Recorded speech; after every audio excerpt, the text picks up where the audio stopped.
గత ప్రభుత్వంలో చంద్రబాబు నాయుడు గారు 2014-19 మధ్యలో అధికారంలో ఉన్నప్పుడు మీరు ఒక మాట అన్నారు. పాపం ఆయన చూస్తే నాకు ఎంతో బాధేస్తుంది. ఎట్లా చెప్పించారో రమణ దీక్షితులు ప్రధాన పూజారి నోటి నుంచి కూడా ఒక అబద్ధాన్ని చెప్పించినటువంటి సమర్థత.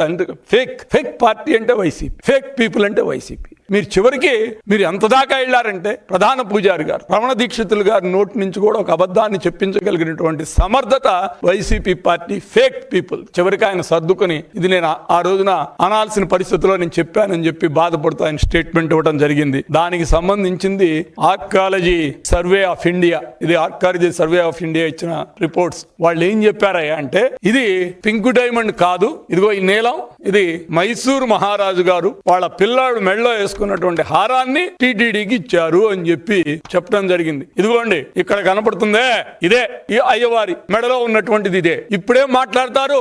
దీనికి ఎవరు సమాధానం చెప్తారు? ఫేక్ మాజీ ముఖ్యమంత్రి గారు సమాధానం చెప్తారా?